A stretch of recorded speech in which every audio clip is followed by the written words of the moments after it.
Ladies and gentlemen, sports fans alike, welcome to another edition of Bill Swerski Sports Talk Chicago, one of the couple, two, three best podcasts around. So sit back, grab yourself a cold one and a Polish sausage, park your keister in the French room, and listen to Bill Swerski Sports Talk Chicago. In Chicago, you know that all sports rock. The Bears, Hawks, Bulls, Cubs, and Sox. Pick your favorite, you can choose, as long as the Packers lose. For everything you need to know, it's Bill Swerski Sports Talk Chicago. Bill Swerski Sports Talk Chicago. Hey everybody, welcome to another edition of Bill Swerski Sports Talk Chicago. This is your hosts, Alex and Sean. On this episode, we have one game closer to the start of the NFL regular season, and the Cubs somehow winning games without scoring runs, and a big White Sox announcement. But first, I'd like to thank our sponsor, the Rockford Ice Hogs. If you're not familiar with the Rockford Ice Hogs, they're the AHL minor league affiliate of the Chicago Blackhawks. What does that mean for you? You get to see the stars of tomorrow today at family-friendly, affordable prices. They play in beautiful BMO Harris Bank Center in downtown Rockford, Illinois. If you don't know where Rockford is, it is less than 90 minutes from the city limits, and it is much, much more affordable than going to a Blackhawks game if you have a family, and much more I don't know, it's pretty kid-friendly. So head on over to icehogs.com, get yourself a hat, shirt, jersey, and season tickets and more. Tell them Swerski Sports sent you. Alex, congratulations on the completion of your internship. You want to tell us how it went? Yeah, thank you. So if you guys didn't know, I was interning with the Chicago Bandits, the professional softball team, and they had a fantastic season. They finished in second. So when you finish in second, you play the first place team in the championship series. And this year, the Bandits just happened to be hosting the championship series. So our stadium turned into a neutral site, so to speak, for the NPF, the league. So the league took over after the regular season was over. So I stayed and volunteered with the NPF over that championship series. It was a best of 5. And unfortunately for the Bandits, they came up a little bit short. They were swept by the USSSA Pride. A big congratulations to the USSSA Pride. That team was pretty much front runner all year. And though they were favored, I would say, in the series coming up, I really thought that the Bandits were going to pull a game or two out, or at least go 5. I really thought it was going 5 because the Bandits played the Pride pretty well in the regular season, but the Pride just had everything going for them. They took advantage of mistakes. The Bandits, they were so good all year, but things just didn't fall in for them. Heck of an effort, but, it just wasn't meant to be. But yeah, it was, about 3 months worth. So, hey, it was a good run, did a lot of good things. And yeah, hopefully can help boost my career a little bit. Good luck with that. It's a cool internship. Hopefully they exposed you to a lot of stuff there. Yeah, they did. Because one cool thing about being with them during the championship series, when the whole league was there were all sorts of people there, including like national broadcasters for the NPF. It was really quite something. And, you talk to a few people and that could lead you a long way. Yeah. And plus, where you live, it's a good spot. There's, being in sports, there's a lot of different media outlets, and, the Big Ten was across the street from where you were. Yeah, and we're right next to the Chicago Dogs now. They built their stadium right next to us. Actually, a little marketing play we had was during one of their games, we put up signs for the championship series everywhere so people could buy tickets. So that was kind of fun. But, Rosemont owns the Bandits now, and, we're sponsored by a lot of those new companies, a lot of those restaurants like Sugar Factory, the Hoffer House, in that whole area. Rosemont, it's really amazing. Just the past 5 years, how that area has really been built up. It's like a mini Chicago now. Yeah, my wife and I we live on the far northwest side of the city. So a lot of times we head to Rosemont for things. Like we go to the outlet mall or the fashion outlet or whatever it's called. We go to the movie theater there. We go out to eat Rosemont. So it's a nice place. They really do a good job of being friendly to the patrons. Yeah, absolutely. I think personally, I think the next order of business is to renovate the Allstate Arena. That's just my opinion. Yeah, I mean, it's weird. It's like a giant facility, but if it has no soul. If you catch my Yeah. drift, it just feels like a warehouse. Yeah, it's like you're in an arena in the early 90s.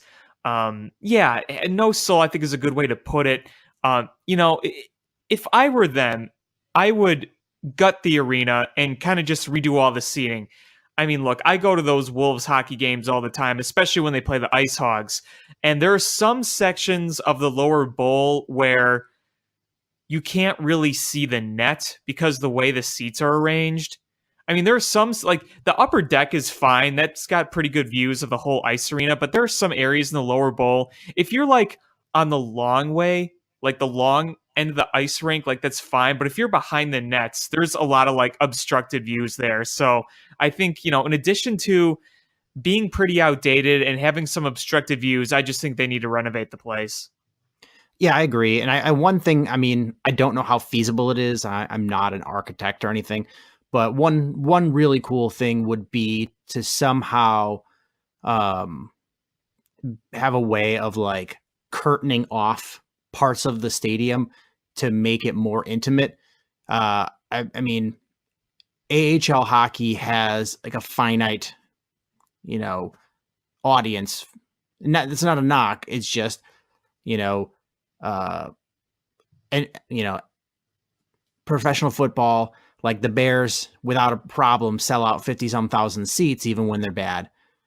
The Bulls are one of the highest attendance in the league, and they go 22,000. Yeah, I mean, the Blackhawks they pack that place. The Blackhawks are one of them, the biggest draws in NHL, and they're right around the same 20,000. Yep. AHL, you're looking at single digit thousands, right? And what's capacity at Allstate like 12,000, 15,000? Yeah, I think it's like 15, 16, depending on the event. I've been to a select few games, particularly, I think they were both between the Ice Hogs and the Wolves, because those are huge draws.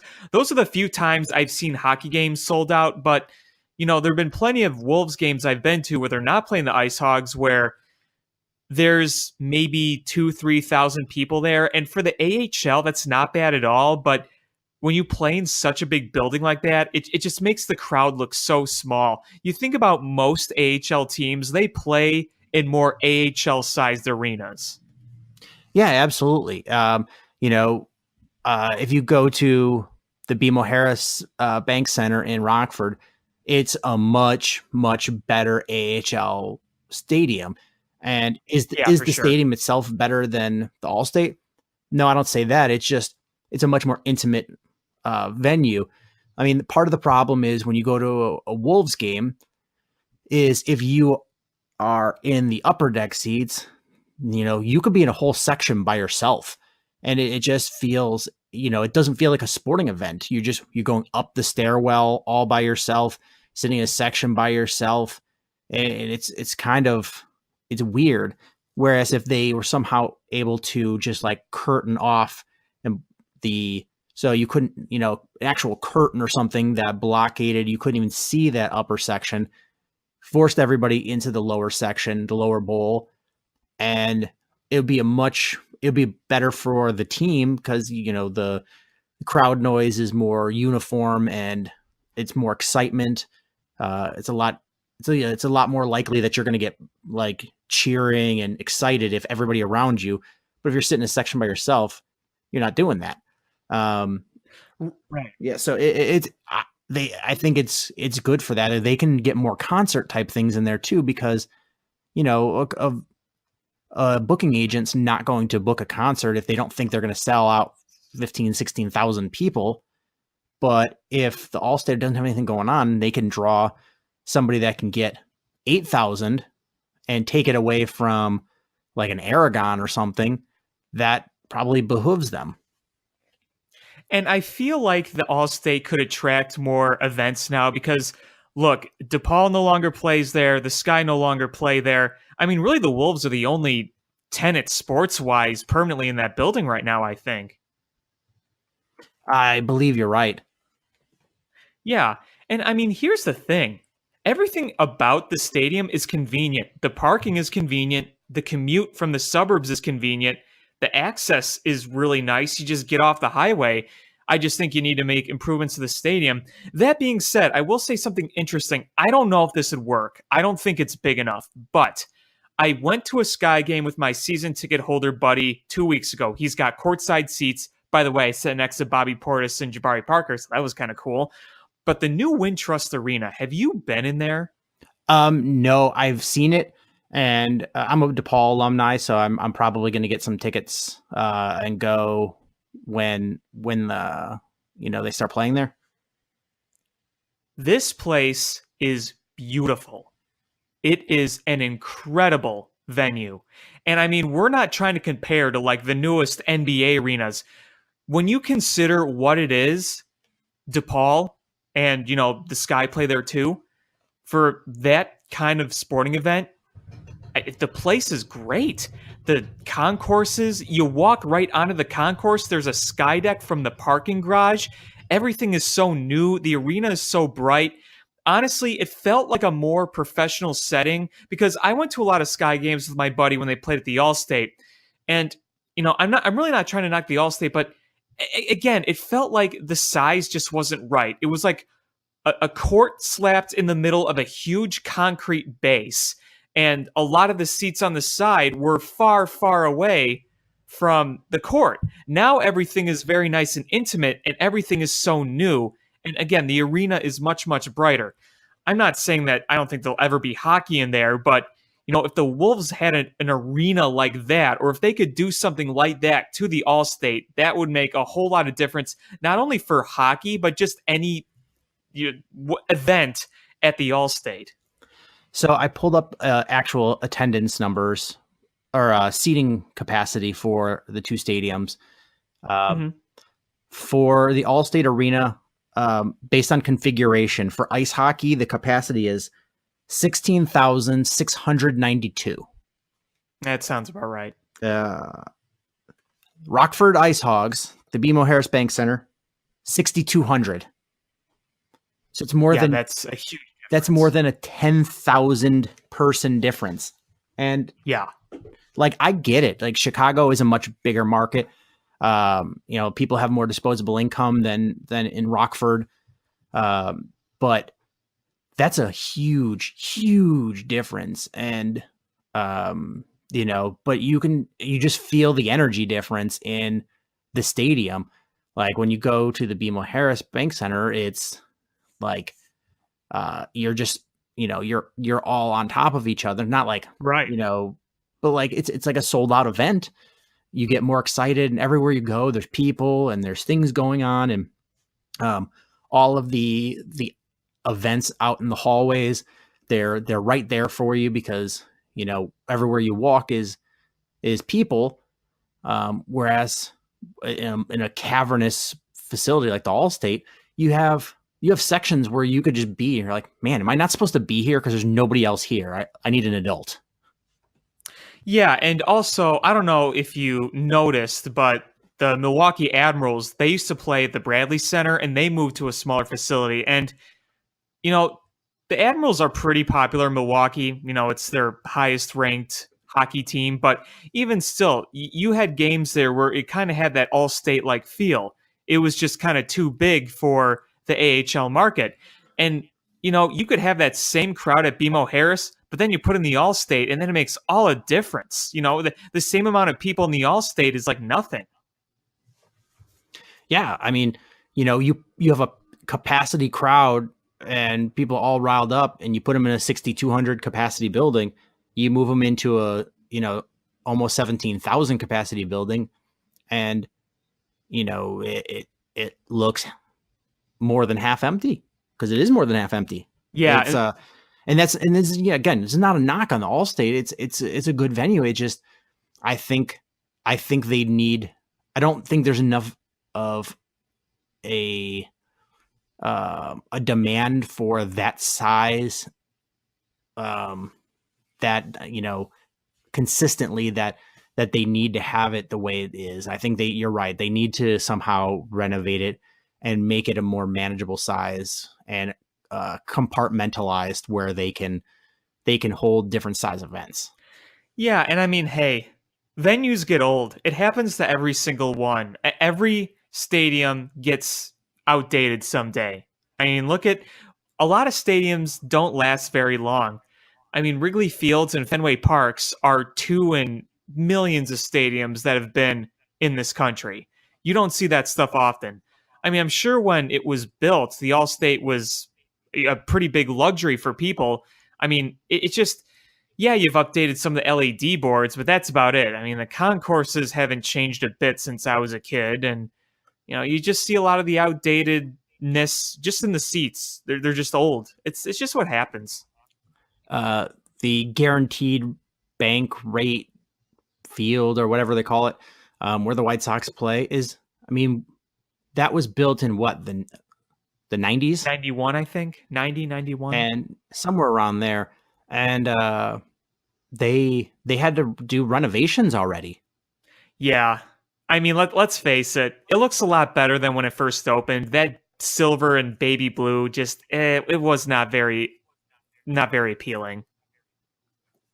Yeah, so it's, there's, even when you do a new stadium, you need to, fix things, update things to keep up with, modern times and other stadiums. And heck, I love the United Center, but there are even some areas I think that are outdated there. Yeah, absolutely. Yeah,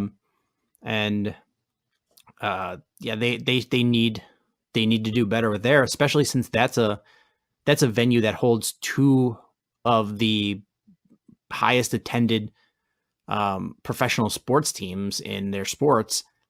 And so, you would think it would behoove them to make sure that they keep up to date. I mean, and I mean, whenever they show that, they have done. Sorry, not to interrupt. Whenever they show that shot from the aerial shot, and it looks, it looks like an inflated balloon. Yeah, I think the biggest thing with me about the UC, I think the seats are fine.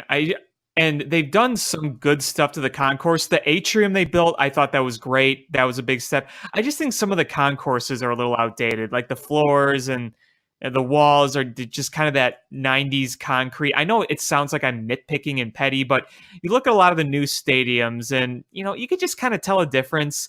I don't know how possible it is, but there are some areas I think that maybe need to be widened a little bit in the concourse because there's a lot of people there. Yeah, and especially when you're talking about basketball and hockey, they're two sports where it's people, a lot of businesses are the season ticket holders. Yeah. So you're bringing clients there, you're giving it to people that, representing who you are as a business. And you would think that making sure that you are the best looking you can be is going to be, reflective, because businesses are less likely to fluctuate season ticket sales based on your record. Whereas you and I, if we're a season ticket holder and you put a crap product on the field, eventually we start going, is it worth me spending thousands of dollars to go to these games? But the businesses are like, well, we'll keep it up because people still like to go to games. Yeah. And I think the United Center does a good enough job with that to be a good enough venue. And it's like my opinions on the United Center and the Allstate are pretty different. With the United Center, I think you just need to do some changes on the concourse and widen them a little bit and make them a little more modern looking, as opposed to the Allstate, where I think they need a much more major renovation. So I'm not really trying to compare the two, but I'm really just trying to make the point that it's kind of amazing these days how fast stadiums can be outdated, if that makes sense. Yeah, I mean, if I had to pick one area for the United Center to upgrade, it would be food options. I think that's one thing that the White Sox Park has really done well. Yes, they have. they've really added a lot of food options, and United Center just feels like everything's gross and you're just eating something to just shove something in your face rather than enjoying your food. Yeah, I think they're slowly making some changes, but yeah, I think they'll probably do a little more in the future, and I wouldn't mind seeing that either. Yeah, so I'm sure a lot of people would agree with you. And yeah, the White Sox do a real good job. And I will say this, in Rosemont, stadium-wise, we were pretty lucky at the Chicago Bandits to have a pretty nice facility for what it is. I mean, obviously it's nowhere near like the nicest minor league ballparks or any major league park, but it's probably the nicest facility that anyone in the National Pro Fast Pitch plays in. They got a good sized stadium, a little over 2,000 people, wide concourses, regular seats at the bottom, a nice turf field. I don't know if you've ever been there, but it's a pretty nice place to be if you're seeing a softball game. I've seen the stadium. I've never actually been inside of it though. Yeah, I recommend everyone see one game there. It's a pretty pleasant experience, and the whole trick with them is when we were interns trying to get people interested. Once people got interested and got into the ballpark, they're like, "Oh yeah, this was great." Yeah, I mean it's nice because it's a nice competitive sport. It's affordable, but especially for families that have daughters that are interested in sports, it's always nice for them to see other women play like competitively. And that's who you saw the most of. Dads bringing their daughters who were playing sports. You saw groups of them every single night. A lot of them were actual teams coming in to watch them play. Yeah, and that's fantastic, and that's that's probably going to be your core audience, and then you grow outward from there. Is hey, this is not just girls' fun. This is fun for everybody. Absolutely, and I was very happy. Game 3 was a sold-out crowd, so there was about 2,000 people in the stands. The grandstand was full. The outfield was full. So people really filled up that game. So that was good to see. Always nice to see. Mm-hmm. Sold out sporting events are a lot more fun to attend than empty ones. Yeah, no kidding. And I've been to some empty ones. The Cubs are known for selling out, and they've always drawn big crowds, bigger than most. But there were a few games in 2012, late in the season, that was nowhere near full. As somebody that's much older than you, I could tell you that this era of people just showing up because it's Wrigley Field wasn't always like that. Oh, I believe you. Is when I was a kid, like there was just games that were just empty. Just it was like nobody came. It was like Blackhawks games during the dark ages. Yeah, where you could almost count how many people were in the stadium. Yeah, I mean, my dad, he went to games, since the 60s, and before 69, he said if you went on a Monday afternoon, there'd maybe be 2,000 people there. They wouldn't even open the upper deck. Yep. I remember my uncle took me and my cousin to a game, and like we were along first base line, and like there was nobody around us. Like we could have just got up and walked 15 seats either way and several rows either way without bumping into a person. Yeah I've seen some of those old time photos. Even in the 90s, early in the 98 season, when Kerry Wood threw his 20 strikeout game, the attendance of that game was like 17,000 people. Yeah, I mean it was probably right around that time when it just really exploded the phenomenon of people just showing up to go to a game because it was Wrigley Field. Yeah, I mean, Sammy Sosa attracted a lot of fans. Yeah, absolutely. But then it became like, oh, hey, it's like an extended version or an extended part of going out to the bar. Is you go out, have a couple drinks, go see the game, have a couple drinks, and then go out afterwards. And it was and if, even when I was in college, which was the mid 90s, there was the businesses that were around Wrigley Field were fairly stable businesses. And now it's just, you see so much turnover because it's trying to keep up with the latest trends. And, it's all about which place is the hot one and which one is not, drawing out the fans to come to it. And just how much turnover and growth that there's been in that area over the last 20 years. So I saw an article a few weeks ago. I was talking about this with my dad. We'll just stay on the topic of Wrigleyville here. I was going to ask this question to you anyway. I meant to do it last week, but thanks for reminding me. He kind of said that, now everything's so corporate around Wrigley Field, all these big giant hotels and malls and all this around Wrigley Field. My argument is, I think that change is kind of good. I think that it was something that can provide a lot of new, exciting things to fans, even if it's not as affordable. But yeah, one of my favorite restaurants was torn down, but also some of those places that were torn down were just, in my opinion, total dives. And wait, what was your favorite, one of your favorite restaurants? Goose Island.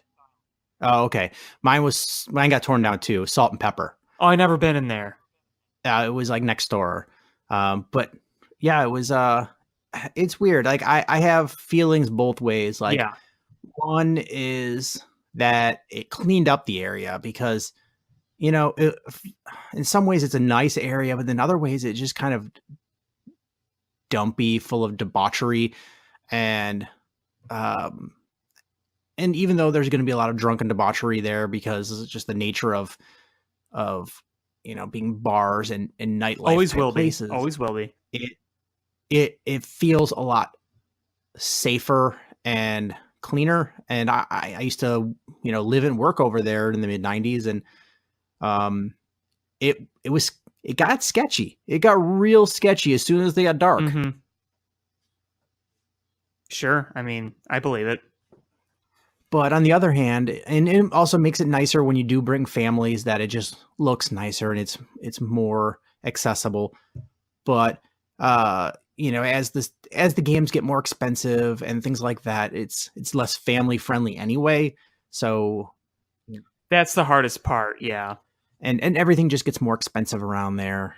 I remember when they started building those rooftop viewings across the street. I mean, those used to be apartment buildings, and it was really a neighborhood feel. So it was like, you could just be on the backside of the stadium, and even on game days, and it was definitely people, but it just didn't feel crazy. But now it just feels like, it just feels like overcrowded everywhere, and there's always construction everywhere. It's not a neighborhood anymore. I mean, it is a neighborhood, but when you're looking at those rooftops across the street, you don't feel a neighborhood. You see business, essentially. Yes, it's gotten less neighborhoody, even though it still is smack dab in the middle of a neighborhood. It doesn't feel as neighborhoody. Right, exactly. And there's definitely a change. And, obviously, dives like the Cubby Bear are fun to go to. Murphy's fun to go to. Bernie's fun to go to. But, I mean, are we really going to miss the McDonald's across the street? Are we really going to miss the Taco Bell? You know what? It's funny is I don't eat either of those places, but like if I was a McDonald's fan or a Taco Bell fan, those were gross McDonald's and a gross Taco Bell. Yeah. And so there's on the score, I remember when they were tearing both of those down, people losing their minds. Like, I remember that too. Why? It's a stupid McDonald's. You could, go a mile in any direction and hit another one. That's probably way better and less scabies. Yeah. And they said, we're building the McDonald's again inside the hotel. The McDonald's is going to be there. Just 10 billion times nicer inside the hotel. You're not losing McDonald's. You could still get it at the hotel.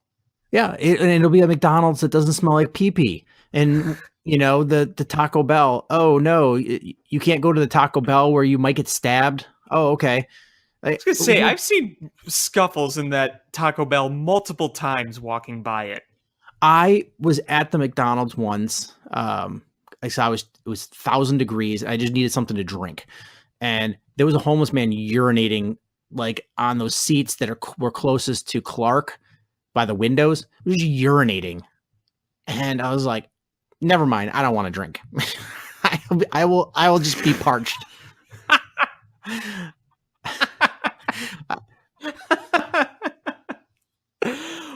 You know, the other thing that I know some people were kind of upset about, okay, maybe this is a little more understandable. The 7-Eleven, they tore down the 7-Eleven. I get it. A convenience store sometimes does come in handy. But again, the good news is that when this new mall is finished, you're going to have convenience stores inside. I don't think it was much like, oh no, that was our 7-Eleven. I think some people were just like kind of like the convenience of that. That I understand a little bit more. Yeah, I mean, the thing with that one is, oh, hey, let me go in and get a poncho quick, or let me sneak in some snacks, or some sunblock. Yeah, or something like that. Or it was also a landmark. If you were leaving and somebody's like, oh, I got to go to the bathroom, rather than just standing in a stampede, you're like, all right, I'll meet you at 7-Eleven, and then we'll go down the aisle or something. And that was always a easy place to meet. But I don't think anybody's clamoring over, they'll put some, No, they'll put it, not like the McDonald's. Yeah, the McDonald's was the bad one. I was when they said they were going to tear it down. I was just like, man, why is that news? Nobody's going to care. And little did I know that everybody cared. Everybody. I know. And it was really funny. I went to Wrigley Field for one of their tours in 2011 with my senior business class. So half of us went to the McDonald's, while my teacher, I, and my friends, we went to Wrigley Dogs up the street. And we're thinking, you could have McDonald's anytime. Let's go to Mom and Pop and have homemade hot dogs and fries. And, they came out of McDonald's and they're like, yeah, we ate. There was some stuff we sat in. We wasn't sure what it was, so we had to move tables. And it's like, that's what you get for going to that McDonald's. It's also really interesting, thinking back at that trip, how much Wrigley Field has changed since that last tour. That was the last tour Wrigley Field I've been on. Yeah, the stadium is just, it's crazy. The neighborhood, the stadium, just how much it changes. I remember... right after my daughter was born, I took like 2 months of paternity leave. Mm-hmm. And there'll be times when it was just the middle of the day and I'm like, they were both sleeping. And, I'm like, I don't know what to do with myself. What do people do in the middle of the day? So I just drove over to Wrigleyville, because it's like 5.5 miles away. It's literally, I'm like a block away from Waveland. So it's 5.5 miles directly down the street. I head over there and I just started, taking pictures and stuff. And that was not even 4 years ago. And I went over there not too long ago just to take photographs, just a hobby, and how different it just keeps getting, between businesses and, this construction ends, this construction begins, this business was gone, this business is in its place. That weird, funky parking lot that was along Clark Street, just north of the ticket windows, now is the that park. Yep. That was a great upgrade. That is a definite upgrade because I don't even know what that little parking lot was. That was not for fans. And it was always sketchy when games weren't going on. Yeah. But definite upgrade there. But it just, it just changes so much so fast. Yeah, it really does. It's pretty amazing. Even if you just pull up Google Earth and you look at Wrigley Field now and 4 years ago, you see a huge difference. So, this weekend yesterday, recording this on Sunday. So Saturday, my block had our block party, and fun. Yeah, it was blast. My wife is the one that organizes it every year. So we had a lady doing a bubble show for the kids, and face painter, and we had a little kid's water slide that's, it was like 4 foot tall. And then they had the big water slide. We had to climb steps to get up there, and we had a bounce house. And then one of my neighbors down at the other end of the block, he set up like a tent with a TV for the Bears game. And so towards the end of the night, my daughter we brought her inside, put her to bed, and cause long day. And, my wife was just, talking to neighbors, and I went over there and was hanging out with that neighbor and some of his guests that he had there. And we were watching the Bears game. And, usually I watch the Bears game by myself because I'm a yeller. Yeah, me too. And so I try to control myself when I watch it with other people. But I was watching it, and there was a few people there that were just bitching and complaining about everything, and the Bears are going to suck because they didn't do this, and the Bears, this typical Bears. And like, I took every bit of self-control to say to this person that I've never met in my entire life, like, dude, it's preseason. Mm-hmm. It's preseason. So I'm going to speak to anybody else that's already saying this. Like, there's a time and a place to say this.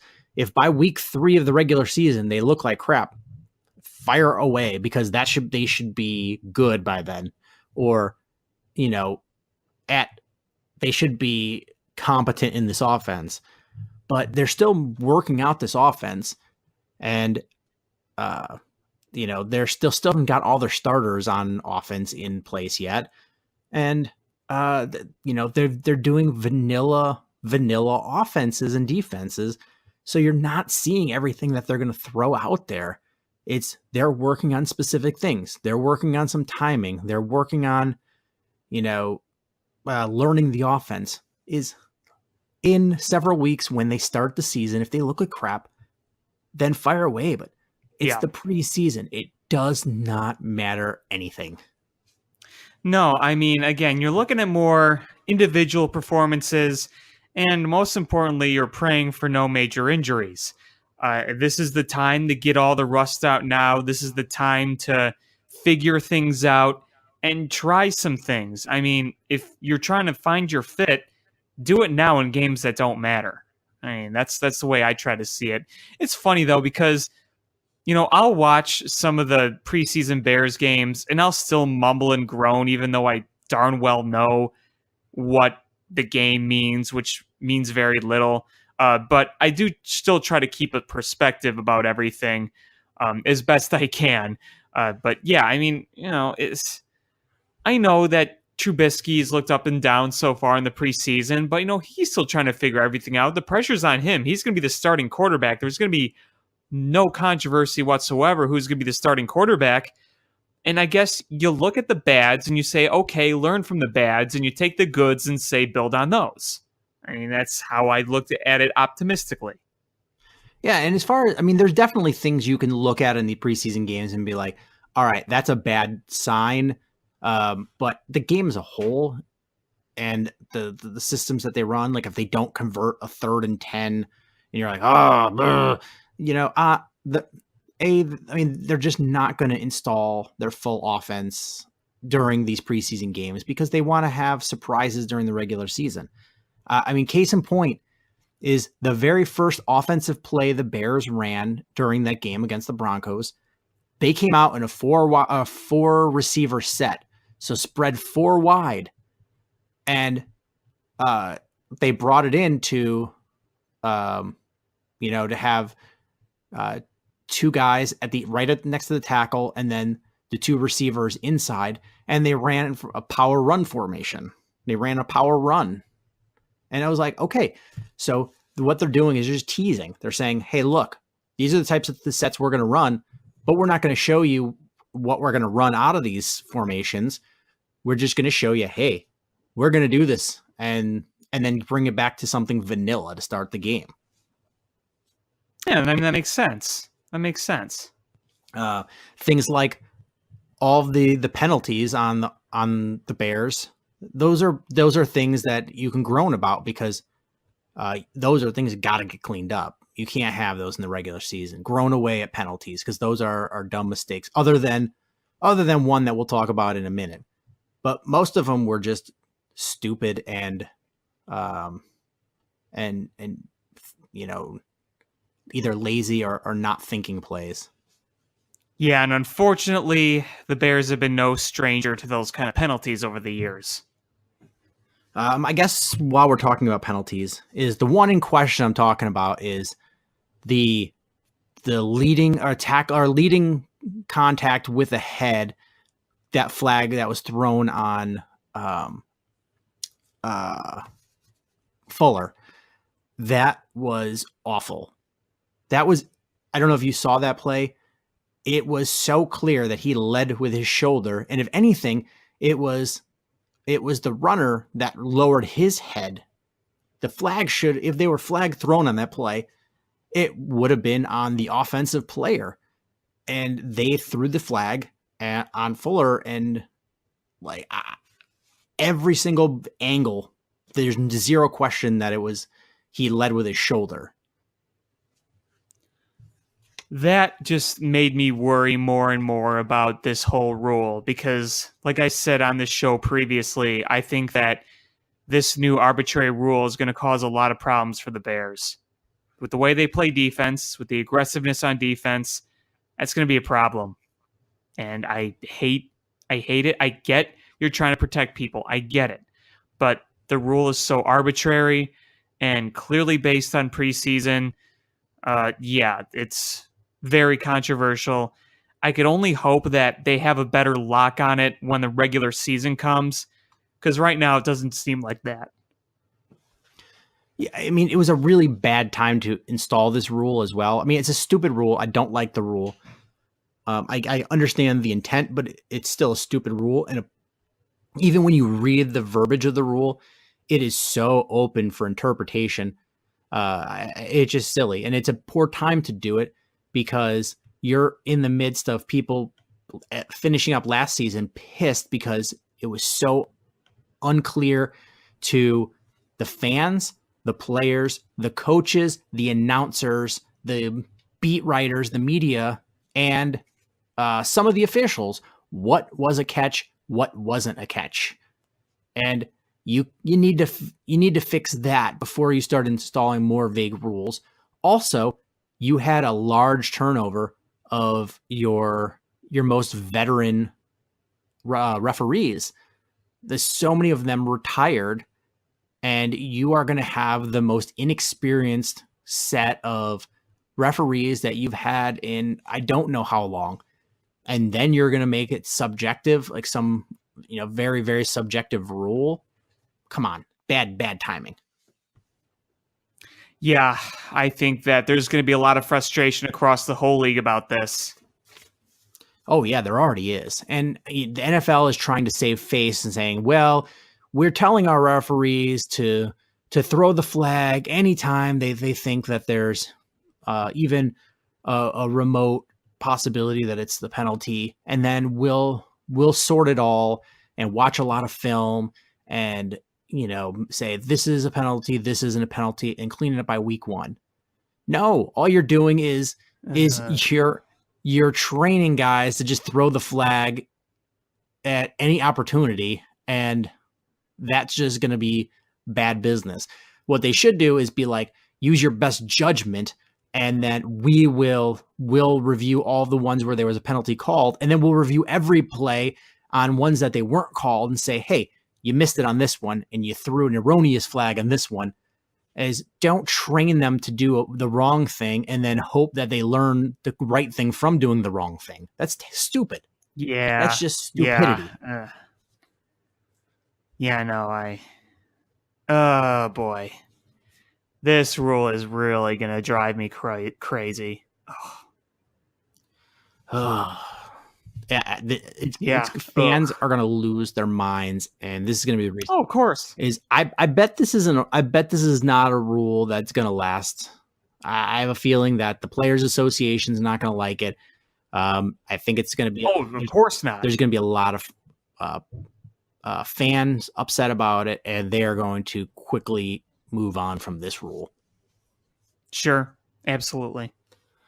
So this game, when the Bears signed Trey Burton, there was a lot of people that were like, oh, why are they signing this guy? Why are they paying him so much money? It's so stupid. Bears just wasting money, blah, blah, blah. He only had 600 yards receiving last year. Well, Yeah, because he played behind Zach Ertz. yeah, is for all those people that are asking why they paid so much money to Trey Burton, look at the game that was just played. He is the centerpiece of their offense. Matt Nagy loves to have the tight end be the centerpiece of his offense and go out from there. And Trey Burton is going to be an integral part of this offense. So to get the guy that you need to be the centerpiece of your offense, you got to pay him money to make sure you bring him to a losing team, a last place team away from a Super Bowl champion.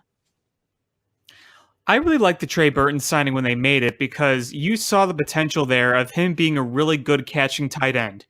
I'm not expecting him to be a great blocking tight end. That's not going to be his forte. His forte is going to be going out there and making catches. I think he's the perfect fit for a Matt Nagy offense. And I'm not saying he's the best offensive weapon on this team.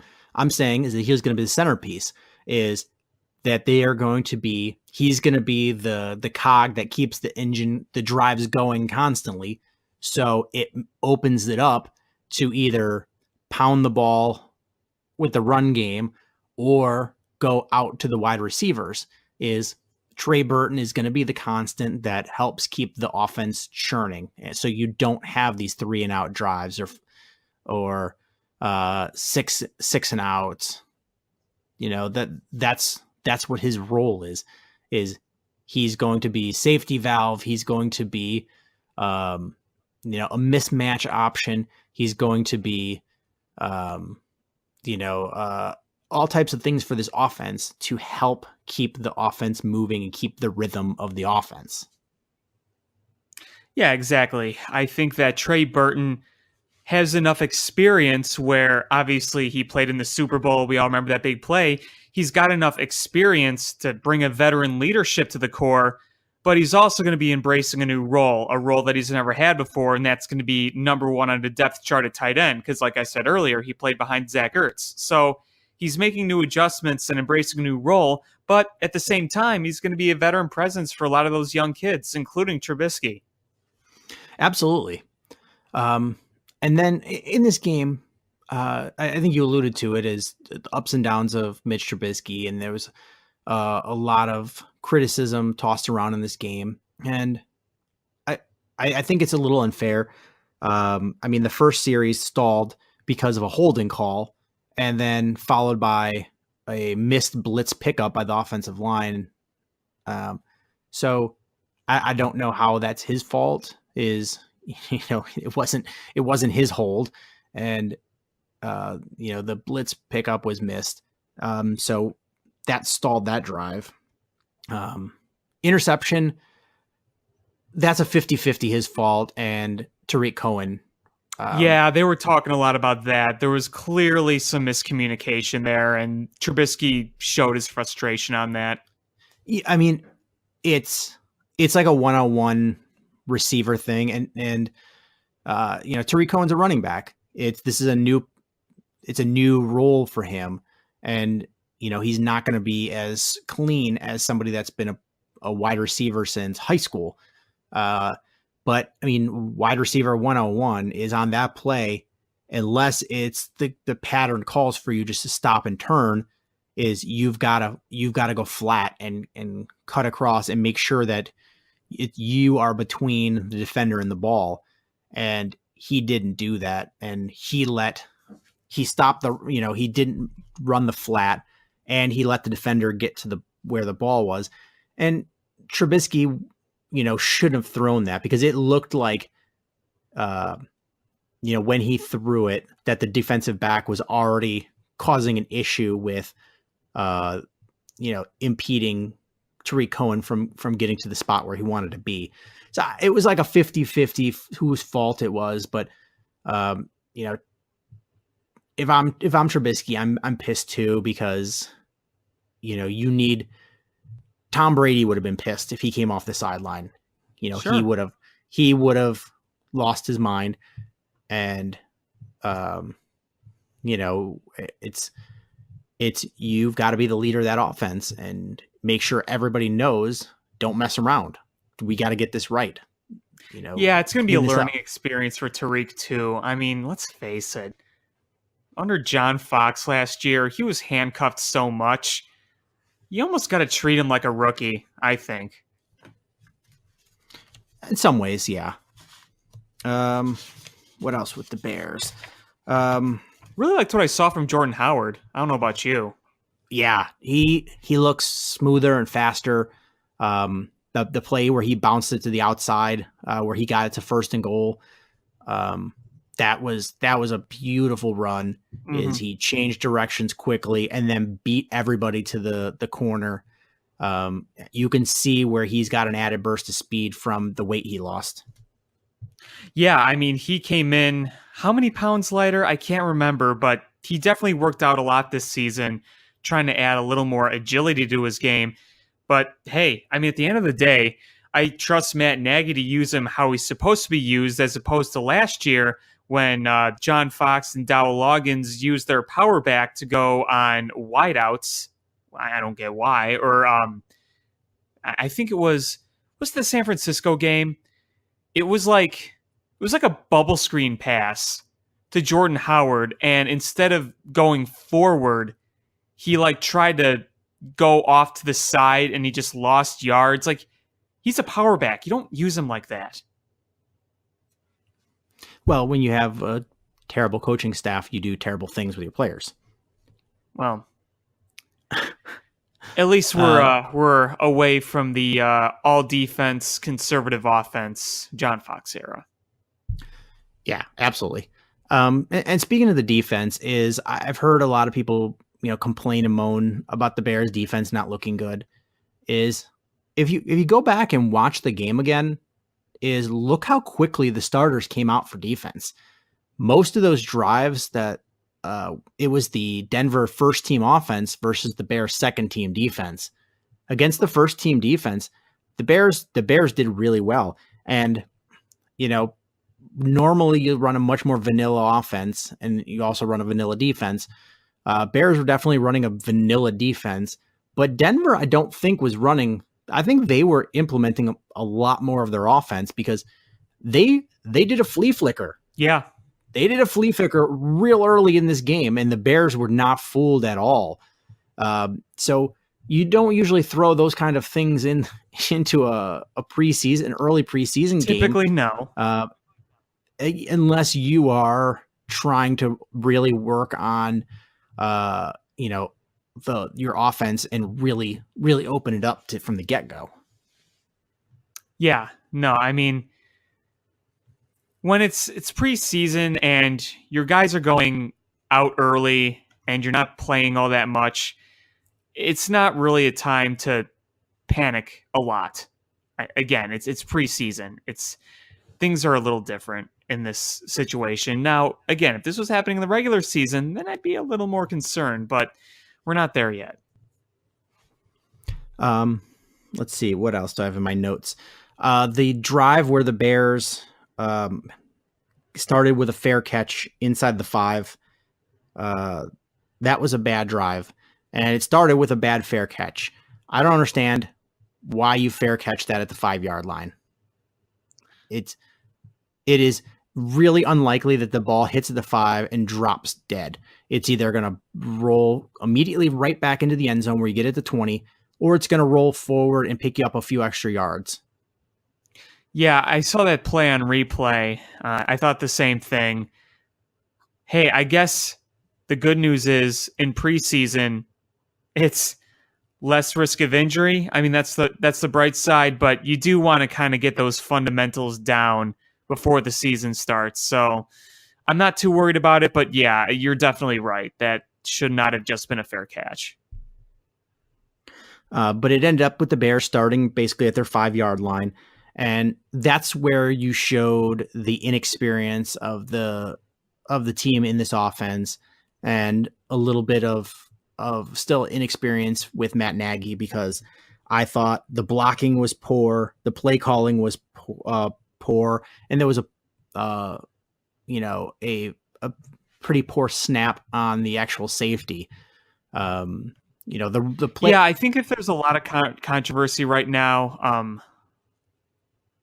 Wait, which snap were you talking about? I'm sorry. The one where hit Trubisky in the shoulder and they ended up getting the safety on it. Okay, was that Cody Whitehair? Yeah, that was Whitehair. Okay, yeah, because I was gonna say, I think one of the biggest controversies of Matt Nagy right now is the center position. Wouldn't you agree? At least that's what I think is being talked about the most in terms of controversial topics with his coaching. I think so. There's been a lot of exchange problems between Whitehair and Trubisky. There was a lot of them last year. Is you drafted a guy who's a center, is play him at center and move Whitehair back to guard, that's his position. I agree. I agree. I like Eric Kush. I think he is arguably one of the best backup guards in the league, but if you're going to compare your offensive line with Eric Kush at left guard and Cody Whitehair at center versus Daniels at center and Whitehair at guard, I think you're better with the latter. Yeah, I agree. And I mean, going into the season, a few shows ago, I said, I can't remember exactly what I said, but I think I was kind of on Cody Whitehair, maybe you make some adjustments and he'll do a good job. I think at this point, it's kind of obvious that you have to go with the switch. I don't think you lose anything by that. I think you get better with that. I think so too. I think your run game gets better. Is snapping the ball and then being able to make football moves is not easy. I played center in high school, and I also played guard and I played tackle. I played every position on the offensive line, and honestly, I liked playing center the best. But it was. I think part of it was when I was a guard or a tackle where I didn't have any like pre-snap responsibilities per se, and I would find myself, losing track of what the count was, and I was more likely to be offside or false start when I had the ball at center. I was focusing on, when I make this snap, where is somebody coming? My mind was already going, and that made me, less overthink things and just, react to the play. So it's not always a natural thing to snap the ball and then make the play. And Whitehair was a guard. So it's clear that there's issues. They're not going away. The same issues are persisting. That's the thing. Try the guy who is a center at center and then move the guard back to guard. If you're going to do that, I think now's the time to do it, because then you at least get a few more weeks in their practices and games. And you're not doing it mid-season.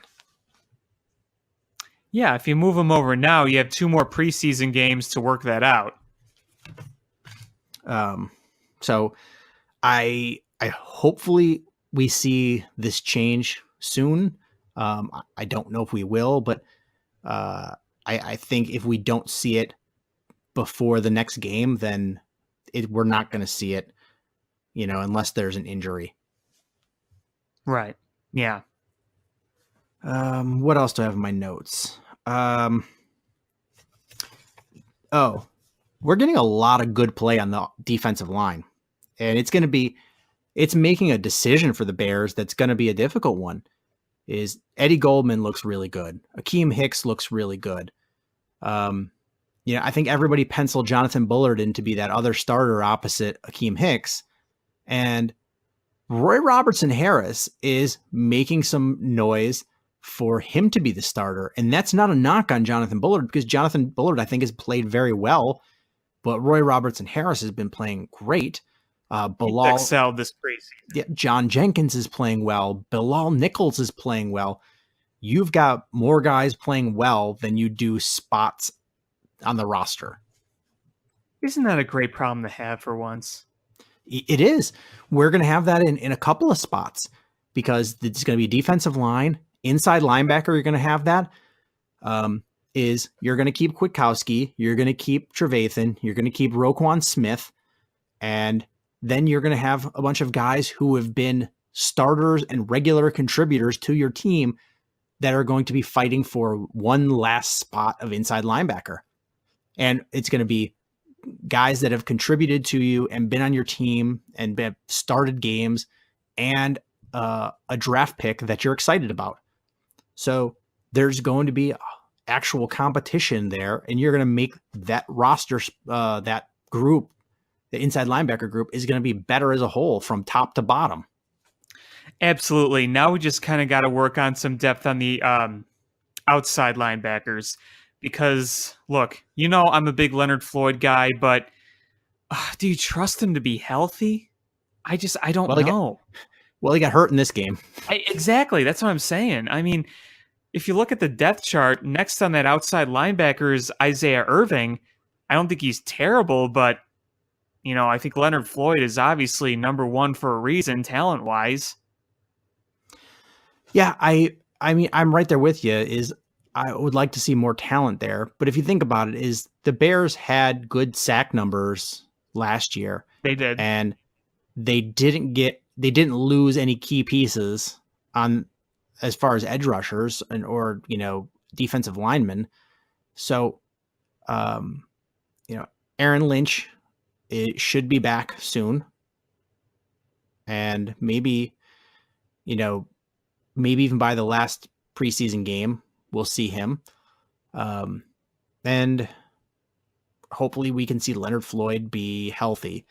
And I don't know if you read this, but one of the Vegas betting sites has the Bears as the second best odds for landing Khalil Mack before the season starts. Interesting.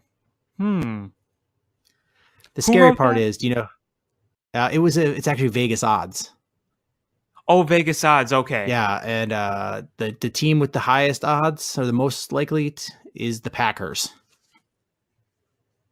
Of course. So I'm honestly, if you have Leonard Floyd on one side, Khalil Mack on the other, and you've got Eddie Goldman and Akeem Hicks and Roy Robertson Harris on the inside, you've got pressure coming from every which way. Hey, maybe the Vic Fangio magic can lure him here. Well, he's not free agent. It's about how much you're going to trade to the Reds. Oh, I thought he was a free agent. No, he's holding out. He's got got 1 year left on his deal, and he wants a new deal. And he hasn't reported yet. So I thought he was a free agent. No, they gotta trade for him, but it's a weird thing because how much the Raiders are going to want a lot, but I don't think anybody's going to want to give up a lot, or, too much, because then you've got to immediately give him a giant contract. Right. But, yeah, that's right. Yeah. Now it's all coming back to me, because when I said, why would he be a free agent and not sign with all that talent? Okay. Yeah. You don't want to trade away like a ton of your young guys to get him, and then have the burden of that contract. That's more difficult than it sounds. Absolutely. But it is a nice pipe dream to have, to think about, that defensive line, because you have that group of defenders going after the quarterback. That's going to make the defensive backs that much better. Oh, absolutely. Let's see. Oh, in my list of positives, number one on my positives list, Anthony Miller. Yeah, Anthony Miller looked phenomenal. Looked comfortable out there. I mean, he made some veteran catches out there.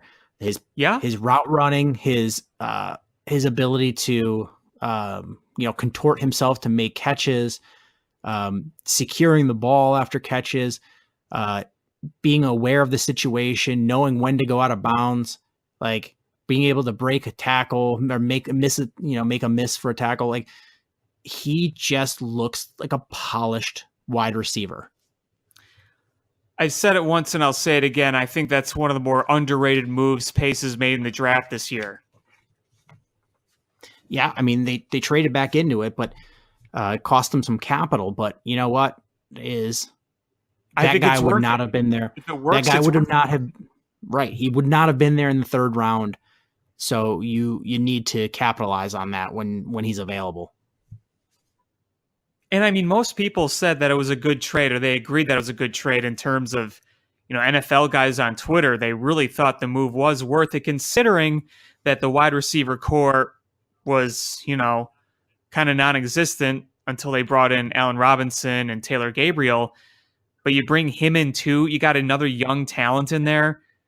I mean, that's big. Yeah, absolutely.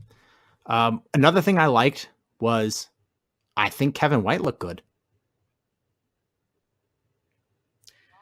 Yeah. I mean, he look phenomenal? Let's just hope that Yeah, translates. well, he didn't look, phenomenal but he looked fast. He didn't looked look fast. He looked strong. He didn't get brought down by, little trip tackles. He caught everything that was, hit him in the numbers. I was actually impressed. And if he could play like that all season long, the Bears are going to have a very, very good wide receiver core.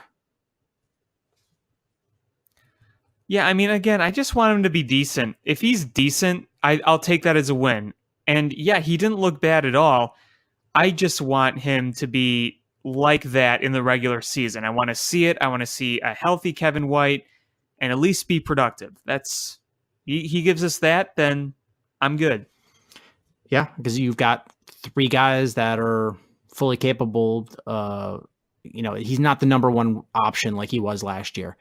He's the number 4 option, and that makes him dangerous. Yeah, I mean, you don't have to rely on him to be your number one target. Your number one target is Allen Robinson right now. The deep threat, Allen Robinson and Kevin White. Obviously, if you use him, I wouldn't say very sparingly, but not as much as a number one, but not barely at all. If you find a good balance, then I think he could do some good things. And, if fortune strikes us and he starts playing like the number 7 overall pick in the draft, well, then we really got a good deal then this year. Yeah, because, Allen Robinson when he's healthy, he's a legit wide receiver. Yep. Taylor Gabriel is a legit wide receiver. Anthony Miller looks phenomenal. Trey Burton is going to be the X factor. And Kevin White, if he plays like the number 7 overall pick, and you still have Jordan Howard to be able to run for 1,200 yards, is where's the weak link? I mean, the weak link is going to be the 2 tackles. You're just going to have to beat the tackles to get the pressure. But if you're not able to get that consistent pressure, then, son, you are going to get beat. Yeah, that's my biggest concern on the offense right now are the tackles. That and Kyle Long being healthy, because let's face it, we need our guards healthy. There's no question about that. Those are probably my 2 biggest concerns right there. Because, I mean, we've had Bobby Massey for what, 2 years now? 2 or 3. Yeah, I think he came over. I felt like he came over after the 15 season, so into the 16 season. So I think it was 2 years. And I mean, he's older and certainly not the best at his position. We don't need Bobby Massey to be spectacular. We just need him to be serviceable. Yeah, he just can't get beat on edge rushers and speed rushers. That's my biggest worry, because we've seen plenty of that. But we do have some injuries piling up. So far, knock on wood, none have been serious, but there's already, a good number. Prince Amukamara didn't play because of a groin. Adam Shaheen did something to his ankle. And if we went back and watched it, it didn't look pretty. It didn't bend the wrong way, but it definitely, went side to side, in a hard manner. It wasn't a pleasant sight. No. And, x-rays were negative. So we'll see probably tomorrow, how bad it'll be. I don't think it's going to be that bad, but we'll see. My guess is that he misses the rest of the preseason, but is ready to go week one. That's my guess. That's my guess as well. And that's my guess with Leonard Floyd as well, is Floyd got undercut and then landed on his hand funny. And x-rays were negative, but he didn't play the rest of the game. I'd be surprised if we see him the rest of the preseason, but I think he'll be ready. And he was in a hard cast, but I think he's going to be back for week one and play. That's my hope. Akeem Hicks didn't play in this game. They said he practiced and things, and they said he just felt a little sore. My feeling is he's a veteran. He probably just didn't want to play in this game at all. That's fine. I'm fine with that as long as he's healthy. But according to Hawk Miller, is Trubisky has TWTW. The will to win. I don't know if you caught that in the game, but Jim Miller was like, is Trubisky got the will to win? And I just started laughing. I was like, TWTW. That is a, something you just can't measure, the TWTW. Nope. It's all in the eye test. It's all in the Yaz test. I remember when Yaz, he had all the TWTW, and he'd go up to me and say, Hawk, I see the TWTW in you. But honestly, I mean, those are my big points with the Bears game. Win-loss didn't matter. It was nice to see them win. Yeah, it's nice to see them win, but honestly, it didn't really matter. I wanted to see what the first the starters did and some of the seconds, and see what I saw. And there was some pleasant things with the there, and there was some things they need to clean up, but I think we hit the high points. Yeah, I don't really have any other thoughts.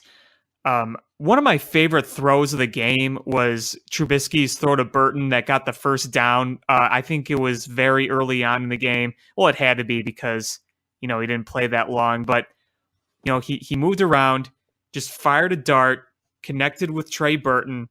Did I say Shaheen? I meant Trey Burton. It sounds kind of silly, but we saw how well Trubisky was connecting with Trey Burton in the practices. And just seeing it on the field, even though it's a preseason game, it is in a game. I just thought that was good to see. I know we touched on that already, but I really, really am high on Trey Burton, and I will continue to be high on Trey Burton until the season starts and we see the results. I mean, even the touchdown pass, that was about as easy of a touchdown. You could throw. I mean, yeah. Yeah, it was an easy play. And the reason I brought up the throw for the first down is that it was a little harder than that touchdown pass, and it just looked really smooth.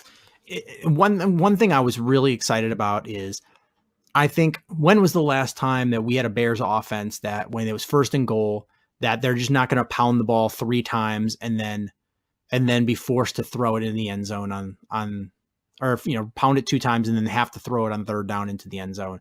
Like that's what happens. And yeah, the Bears went for a pass play that was underneath, but it was, it was clearly going to be a touchdown pass, right on first down. Got it done, made it easy. No room for fumbles, no room for penalties. They got the touchdown, put the points on the board, and went back to look at film. That's what I like. That's modern football. Absolutely. And one more throw that I will point out from Trubisky. You mentioned it. You were describing how Anthony Miller looked, and the particular throw I'm talking about was Trubisky got the snap. He went over to his left, and there were 2 guys on Anthony Miller, and he just jumped up and got it. Do you know what catch I'm talking about? Yep, absolutely. And he's a guy that's not a big guy. Is he like 5'10", 5'9"? Yeah, I don't know his size, but I know he's not huge. And he went up there and made he contorted himself between 2 defenders and caught that ball and brought it down strong. Yeah, I mean, that was a great play. That's just like a look at the future right there. Just love it. So I thought we could bring up a couple White Sox points and then wrap this up with the Cubs. Okay, sounds good. So I had two White Sox talking points I wanted to go through. The first one is, I don't know if you watched any of the weekend games of the White Sox, but on Friday, Ricky Renteria benched Avi Garcia early in the game for not running out a ball. And he said afterwards that he was looking for a better effort from Avi. Yeah, Rick Renteria has done that on several occasions. He did that with Tim Anderson, and then he did it with Avi again. So I think that... He did it with Moncada, too. Yes, he did. I think that Rick Renteria, he seems like the kind of guy that's really big on disciplinary education with this young team. I think that's a good thing, is you can't let... They're so beyond making the playoffs. There's no chance that they make the playoffs, but he's not going to let these young players quit. He's going to make them play all the way to the end, all 9 innings, all 162 games. And in the long run, that's going to be good for him. You teach the habits early on. And when these other young players start to come aboard, is the ones that are still young, but have been on the roster for the whole year or year plus, they're going to set the tone saying, hey, listen, we respect 90 here. We run out the bases. We make all the, we hustle everything. And that creates that atmosphere. Yeah, I think he realizes the situation and he said, hey, you're going to learn now. This is the time to learn. And he's not fooling around. When he benches you, he benches you. Yeah, I mean... So you got to give him some credit for kind of sticking to his guns, He's got a work ethic, and he's going to stick by it. I don't know how I wound up on Pirates Twitter over the weekend, but, a lot of Pirates fans were bitching about, their players, not hustling, not making smart plays on the base paths. And, if you let that fester until people are veterans, you can't change that. You whip that out of them early, and, you create an atmosphere where that's not accepted. And then when you bring new people in, whether they're veterans or minor league players, they learn right away from coaching staff and other players, not accepted. Exactly. So I'm happy with it. I especially when he's, it's an easy one. It's a lot harder to do with Tim Anderson and Yohan Moncada because they're players that you're expecting to be part of your core going forward. Avi Garcia, it's a little more of a, let this be a lesson to everybody else because Avi is not going to be part of your future. Exactly. And he has been around a while. So I think that it kind of shows if he's going to do this to a veteran, kids, you better watch out.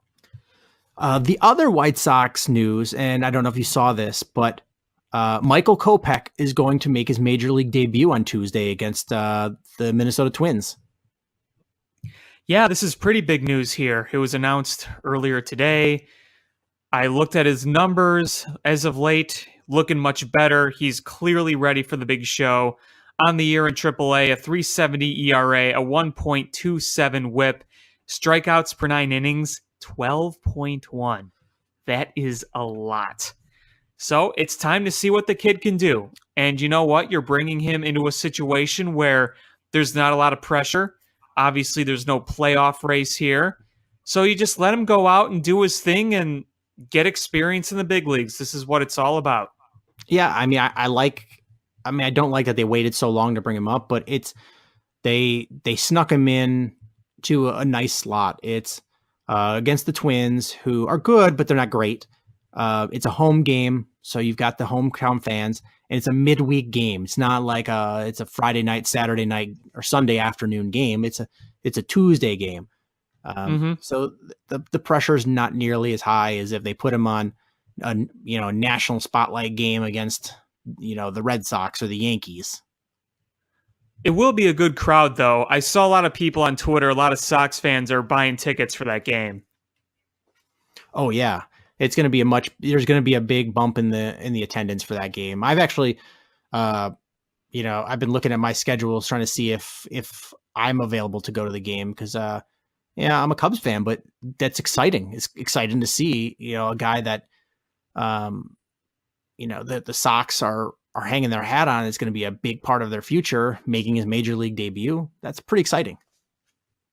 Yeah, plus he's just an electrifying guy to watch when he's on. When he throws so hard and he's striking out guys, it's just good for you if you're a baseball fan. Yeah, I mean, I always kick myself that I didn't get a chance to see, Chris Bryant, or Ian Happ's first games with the big league organization. But, if you get the opportunity now to see Kopech or to see Eloy, then yeah, I'm going to do everything I can to try to take it. Oh, absolutely. Unfortunately, I was never able to attend any big major Cub debuts, but I can remember watching them on TV or seeing them like on the replay.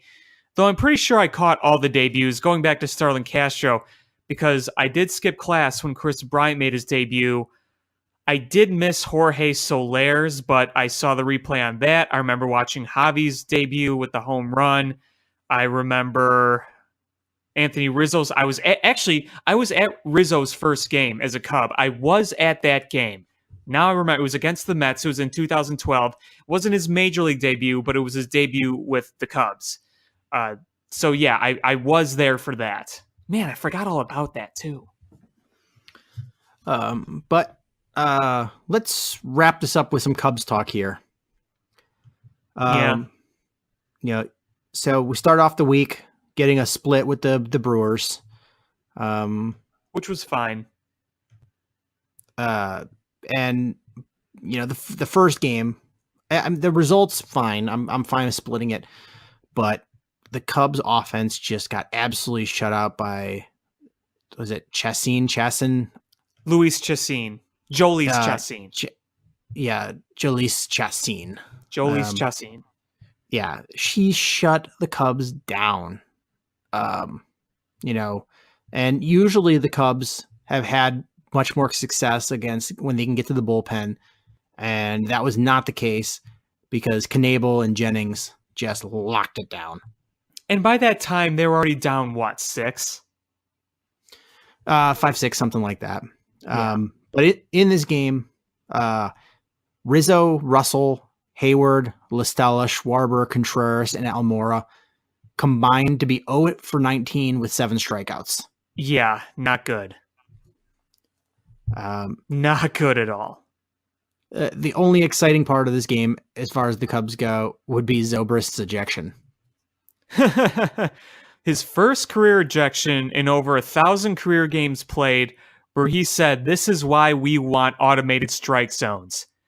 And when I heard that Zobrist got ejected, I'm like, oh boy, he must have called him like a cotton-headed ninny muggins or something.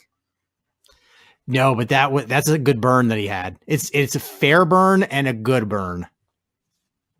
It's relevant right now because that's a very big topic in baseball. Yeah, and I'm not opposed to it. It's going to be a little while though before we see it, but oh yeah, I mean, baseball purists don't like any changes, and you know what? It's weird. He's like, in some ways, I like that you have to know the umpire and feel out the strike zone where they're going to call it. It's just the ones where it's egregiously wrong. Like the Angel Hernandez on Anthony Rizzo call. Yeah. It's when it's a guy calling consistently the strike zone, he might be calling something below the knee inside a strike, but if he's calling it consistently, both pitchers, both sides, everybody, that spot is a strike, it. And that's a cool part of the game. I like that, but you're not seeing that as much. You're seeing guys just blow calls, especially when it's hot, it's late in the game, and umpires, they're humans. They kind of just want to go home. And I think that's what happened with Angel Hernandez is he just like, you know what, let's just go home. And the Cubs weren't ready to quit. Yeah, I mean, it was a game that was pretty much lost, but you don't want to lose an at-bat like that. Every player wants to have a good at-bat no matter what the score is. So obviously frustration is still going to boil over despite the score. Yeah. But, you know, Zobrist made a good point, and the umpire took big exception to it, you know, didn't like his job security in question and bounced him. Yeah, it was pretty funny. Yeah, if that's your only career ejection, it's a good one. Right on. The other thing I want to say quickly about that game was Quintana's curveball made all the difference in his pitching because he got no break on that breaking ball, and it just got crushed twice by Ryan Braun.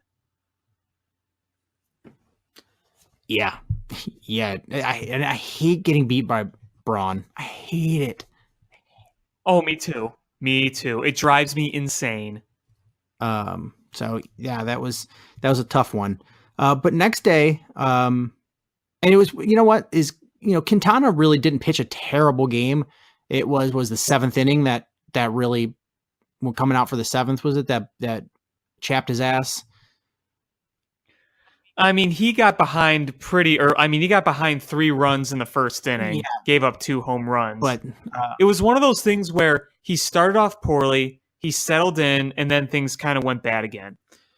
And, you know, you sort of saw part of that with Hendricks the next day is Hendricks looked, you know, good through 6, and then, you know, fairly good through 6, and that 7th, not a good outing. And it was, you know, Edwards that gave up the runs, but they were charged to Hendricks.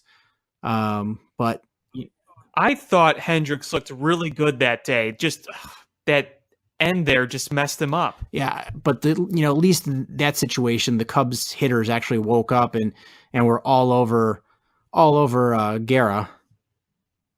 Yeah. Yeah, you saw that nice home run from Anthony Rizzo opposite way. You saw some 2-out hits, a couple doubles, RBIs for Jason Hayward. It was really the one day the offense clicked in a week plus? Yeah, because, you know, there was a 4-game series after that with the Pittsburgh Pirates, and the Cubs scored exactly 1 run in every single game, and every single one was on a solo home run. I think that it's a miracle that they split that series. Oh, it's absolute miracle. It's funny because I was about to tweet that and I saw you already beat me to it. And I was like, oh, all right. But yeah, it's you win, you split a series against a very good baseball team, and you split a series where you don't score more than 1 run in any game. And it was all off of solo home runs. Happened the first game, Schwarber in the second game, Zobrist in the third, and who hit one today? Schwarber. Okay. Yep. Yeah, I turned it on after the run.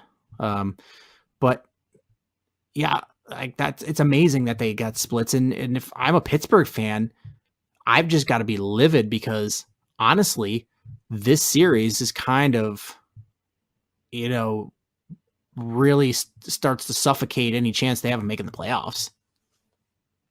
Yeah, it really does. And I think that the most frustrating game for Pittsburgh was when the Cubs turned 7 double plays in 1 game. Yeah, that saved the Cubs bumps. Yeah, the Friday's game, 7 double plays. And you know what? Including one to end the game. Yeah, some of them were Cubs just being good. There was some where it was just there was one where one of the Pirates players just ran into the double play. Yeah. But you know what? You got to credit the pitchers for getting those ground balls in weak contact. Yeah, I mean, Hamels pitched 7 innings with no runs, but he only had 2 strikeouts in that game.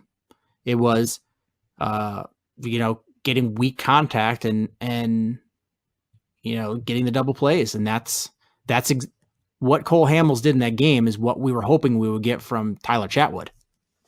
Exactly. And we have not gotten that whatsoever. The cool thing about Cole Hamels is that, well, he's a guy that you don't expect the world from, but he continues to impress you greatly. And you know what a good resume he has. So you're like, well, if he is kind of returning to form a little bit, then you know how good he could potentially be down the stretch and in the playoffs. And let's face it, I know we're going to get into the next topic of conversation here sooner than later, but it's looking more and more important right now. He's not that old. He's not a spring chicken, but was he 33? 33, 34, somewhere around there. Yeah, so I mean he's got a few more years in that tank. It's not like he's 37, 38 years old where he's on borrowed time. He's still got a couple years in there. So it's not unreasonable to say if he's pitching well now that he can, it's not unreasonable to think he can pitch like this for, through the rest of the season in the playoff run. I mean, you hope so. You got your veteran guy that works with a bunch of other veteran guys, and hopefully a good team around him continues to motivate him more, because I am a believer of changing scenery can do a player really good. And I think so far that's what we're seeing with Cole Hamels in his kind of rejuvenation so far. I mean, I know he's only made 4 starts, but you see a lot of non-fluky things with him. You're seeing a lot of strikeouts, or you're seeing a lot of weak contact. You're not seeing constant rockets for outs. You're legit seeing good pitching from him, and I think that's important. Yeah, and it's different to, if you're talking about a young guy with no resume in a short sample size saying, oh, hey, look how good he's doing, and then extrapolate, versus a guy like Cole Hamels who has a very serious resume on his, behind him, and saying you can extrapolate on a small sample size because he has a greater sample size, in previous years. Exactly. He's got experience going back, a decade? 10 years ago, he was the World Series MVP. Yeah. I mean, I was in Philadelphia when he was there for a big chunk of while he was there. And, he was, he could have, the only thing he could have done to make him more godlike in that city was if he walked on water. Yeah, I believe it. I totally believe it. But let's see. Yesterday's game, I know you were expecting a good performance from Chatwood, and you didn't get it. I could be upset about that, but when you score 1 run again, what are you going to do? I choose to look at it as the bullpen put in 6 shutout innings. Yeah, I mean, that's one good way to look at it. The bullpen has been very sturdy. That I can totally agree with you with that. I just was more frustrated with the offense than the pitching as a whole, including Chatwood. Because even if he didn't pitch a gem, like he went 2 innings, right? I didn't see the game. Yeah, he went 2 innings, 2 hits, 3 runs. Didn't look good. So, I mean, okay. All things considering, you only gave up 3 runs. Usually for this Cubs offense, that's no problem. The past week or so, unfortunately, it has been. So that's why I was a little more frustrated with the offense than the pitching. That's fair. I think probably my biggest frustration with Chatwood is that he only went 2 innings. That eats away at the bullpen. But you've been getting you got a long outing by Hamels. I think Lester went 7. He went 6. Oh, did he only go 6? Okay. But he looked sharp. Yeah. Quintana and Hendricks went into the 7th. So, you've got at least longer outings from those guys, but it always sucks when somebody either gets hurt or just, lays an egg, and the bullpen's got to work extra hard to finish up the game. Yeah, it is. Luckily, they have an off day on Monday, so they can kind of rest up a little bit after working pretty hard the last 2 days, because the final game frustratingly went to extra innings. It was a game in which the Cubs got out of so many jams, and it looked like, okay, this is the momentum swing in the game, and that momentum swing never happened. There were at least 3 times where it looked like the Pirates were going to just take off, win the game, score a few runs, or walk it off, and they didn't. And the Cubs didn't answer, and, eventually they lost. So that was frustrating. It was so frustrating that they weren't able to capitalize on anything, and to 1 run on a solo shot in extra innings, that's all you can muster. And just, the Russell pickoff, oh my God, that just made me want to bang my head on a wall. Yeah, today's game, the last 2 games, yesterday and today, both just really frustrating games. You hope that you can turn this around a little bit, and in this next week start to get the offense in the proper groove again. All right. You want to restart that? Sorry. So yeah, I kind of wanted to talk really briefly about the upcoming week. I know we talked about it in the last show, but 2 with the Tigers, 4 with the Reds, 3 with the Mets. A majority of those games outside the Tigers are at home. The Reds and Mets are at home. After that, you have a makeup with the Braves, then the Phillies, then the Brewers, then the Nationals, then the Brewers. You have got to take advantage of the next week. You got to sweep the Tigers. The 2 games, you got to win both. Take 3 or 4 from the Reds. Take 2 or 3 from the Mets, and then I'd say that's a job well done. You could go 7-2 or 6-3, and I think that'd be satisfying. Anything less than 6-3 would be a little frustrating, considering the opponents. I mean, would you agree? Yes, but the Reds have been playing good baseball for the second half of the season. Yeah, but they've kind of fallen back to earth a little bit. But I think, and they're banged up. I think that 6-3 is more than reasonable. If you go 5-4, that's got to be frustrating. That's got to be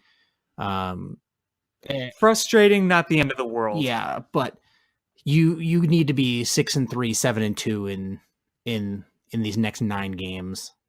I think that's something you really have to do, because we're getting down to crunch time, and you got to start winning games and take this division.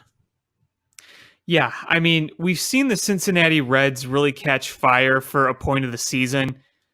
Lately, though, they're like, let's see, 1, 2, 3, 4.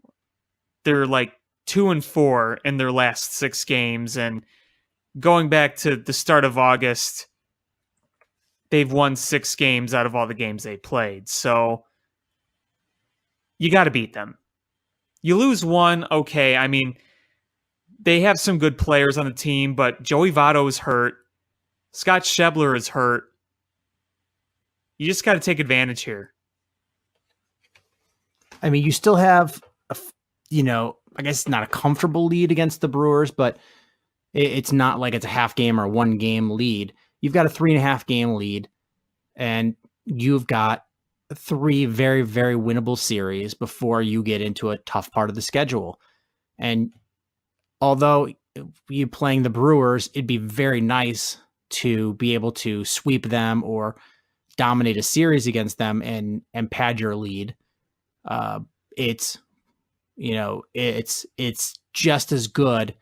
Well, not as good. It's when you have a nice sized lead, if you can stretch that lead to 5 games when you play the Brewers, if you split the series with them, isn't it 4 games against the Brewers, or is it only 3? No, it's 3 in Milwaukee from September 3rd to 5th, and then 3 at Wrigley Field from the 10th to the 12th of September. So you have Yes. 2 series against Milwaukee sandwiched between a 4-game set in Washington, D.C. against the Nationals team that is just free falling right now.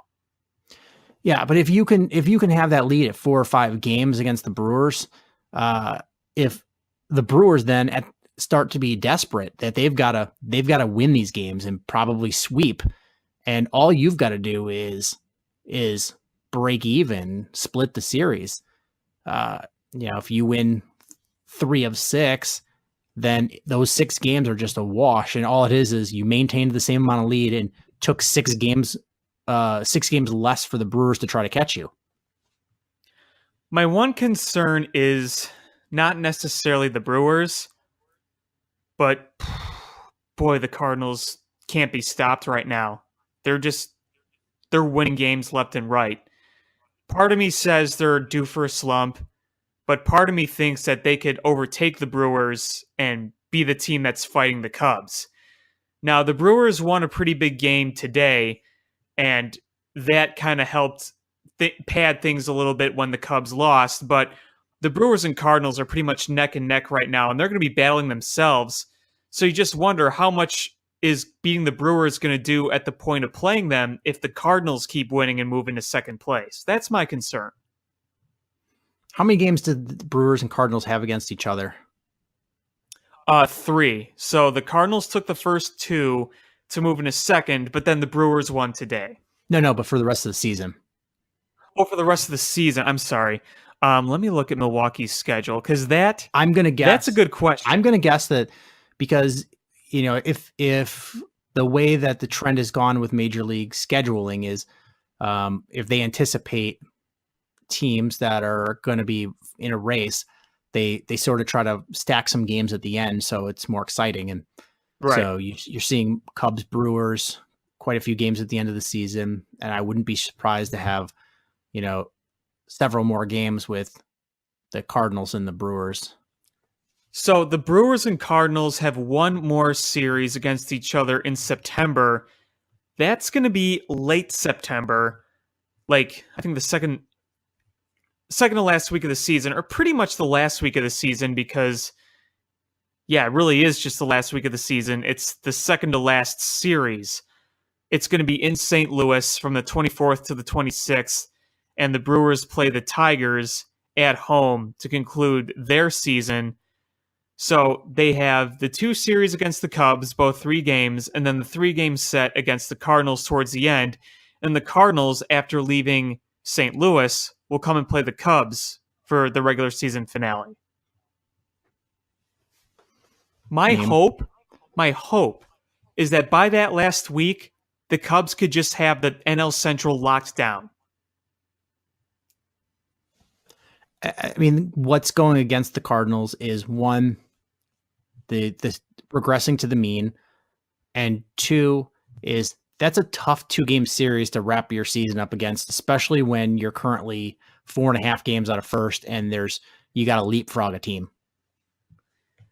Yeah, and the Cardinals do have a pretty tough schedule coming up. So we'll see. So hopefully we can stack some wins, get some help along the way, and be able to pad our lead. Yeah, exactly. The offense has to wake up again. Got to beat the teams you got to beat. Really, as long as the Cubs do their job, then they'll be set to go. It's at the point where you don't watch the scoreboard. You watch the scoreboard more than ever, but you don't watch it saying, well, the Brewers and the Cardinals have to do this for the Cubs to make the postseason. Really, at the end of the day, the Cubs control their own destiny. They just got to win ball games. That's the thing is that the Cubs, there's nothing anybody else can do to overtake the Cubs unless the Cubs start losing games. So the Cubs need, if the Cubs just keep winning at the pace that they've been at, they're going to win the division. Yeah, I mean, at the position where they're at, absolutely. I'm looking at the Cubs schedule now, seeing exactly how many games are left. It's pretty much like a little over a month's worth. So, They got 39 games left. okay, so 39 games. And right now they have 71 wins. So you're at 71 and 51. I believe that's updated after the loss today. Yeah, that sounds about right. So you're at 71 wins. No, it's 71 and 52 after today. Oh, it's 71-52. Okay, so you still have 71 wins. Yeah, okay, this standings did not update. So 71 games, and you said 39 games left, right? Yep. So you win 20 games, that gets you to 91 wins. That should be enough to win the NL Central. That should be enough, because 20 wins is pretty much half of that. But you want to do a little better than that. I think that if everything goes right, if the Cubs get hot again, if they win around 95, then that's plenty. If you just go what their current winning percentage is, they're going to win 23 more games. Going on that, yes. Right. And that should be enough right there. Yeah, so then that puts them at 94 wins, and there's no way that's not enough to win the Central. You mean if you're not the Cubs? Yes, there's the Cubs. If 94 wins, there's no way that doesn't win them the Central. No other team is going to beat 94 wins. Right, exactly. I mean, right now their postseason chances are 98.1%. So if that gives you a little relaxation right there. Yeah, I just want them to win the division. I don't want to have to that one game playoff it's my heart and my heartburn can't take that. No, neither can I. A few more Cub things to talk about is one, Montgomery left shoulder inflammation on the 10-day. I'm hoping that's not anything more serious than just needing some rest and ice, because we're going to need him in the bullpen going forward. Yeah, that's why you saw Chatwood pitch the other day. That kind of came out of the blue, was not expecting that news. So you hope he just comes back as soon as possible. Bryant's shoulder is, there's been reports that have kind of been twisted and needed to be clarified, whether he'll be back at less than 100%, or if he's going to be back at, he won't be 100% for the rest of the year, but he's swinging a bat. Hopefully that means he's going to be returning to the lineup soon, because I think, as well as Bodie's been playing, they need Bryant. They need their MVP. And you know what? You're starting to see a little bit of a slump from Bodie. You're starting to see it, and it was kind of inevitable. They're making some adjustments. They're pitching him the high fastball. Chris Bryant, at the end of the day, is the most important position player on the team, and you're absolutely right. They need him back. So hopefully, he's back soon. I haven't seen a timetable yet, but swinging the bat and fielding balls, good signs. I don't know how much swinging they'll have him do, or if they'll have him do. I'm guessing they'll probably have him do at least one rehab start. I would imagine so, yes. So hopefully we can have him back in a week or two, because we need to get him back in this lineup, especially with some of the big series that are coming up. Yeah, you need your MVP. I've got two more topics. I don't know how many you have, but one that came up today that was really disheartening. I'm sure you know what I'm going at. I know exactly where you're going with this. Darvish had a rehab start, and he had discomfort as he warmed up for the second inning. and shut himself down and requested an MRI. At this point, my prediction, and this is just a prediction, I'm not basing this on any magical MRI sources, but I think he's not going to pitch again this year. I don't see it. And you know what? I said this earlier, I referenced this earlier, but getting Cole Hamels now looks even bigger. Yeah, it does. I'm right there with you. I don't. There's going to be a point where it's not going to make any sense to pitch Darvish, and you're getting dangerously close to that point. If he's like, oh, I'm ready to pitch, and he pitches like a one or two minor league rehab starts, with a week or two left in the season, are you going to reshuffle the way you have the rotation and squeeze him in and not knowing what you're going to get?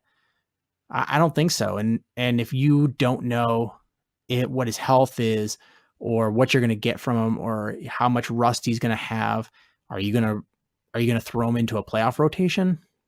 I don't think so, especially when you're going to go to a 4-man rotation. And right now it's going to be Lester, Hendricks, Quintana, and Hamels. Right. Exactly. That's the comforting thing about this situation is that you have a potential playoff rotation in place. If you didn't have Cole Hamels, then yeah, there'd be much more worry. But now that you have Cole Hamels, that makes things a little different. And whatever happens to Mike Montgomery, and I know we don't want to see Tyler Chatwood pitch, but for the rest of the way, you could make Bae the 5th starter. Maybe you claim someone off waivers.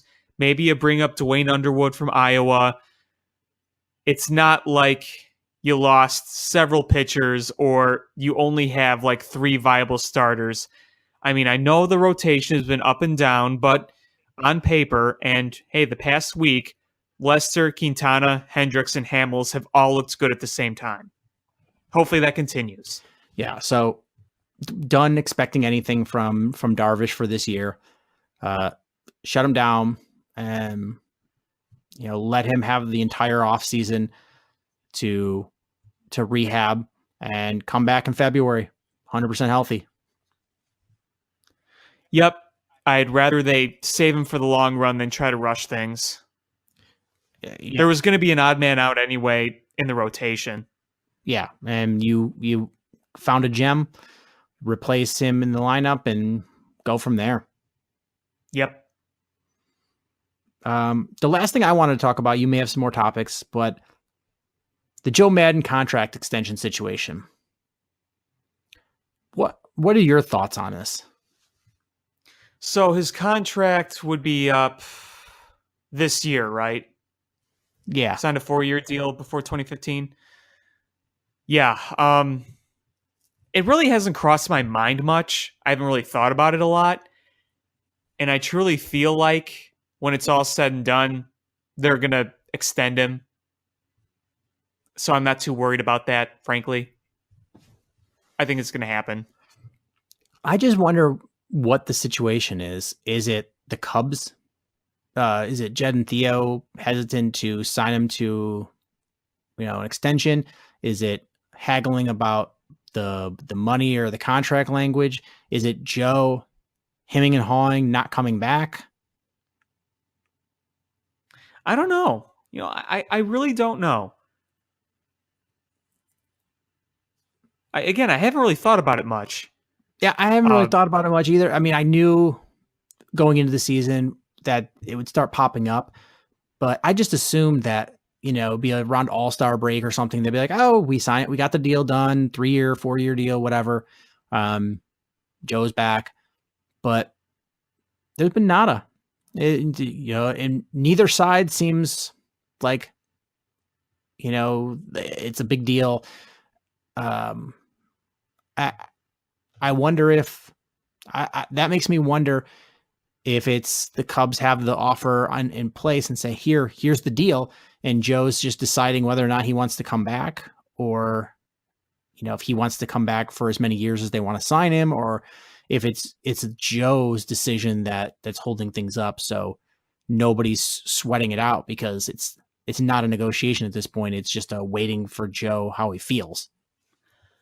I think that towards the end of the season or in the off season, if nothing is done, you're going to see this topic just explode.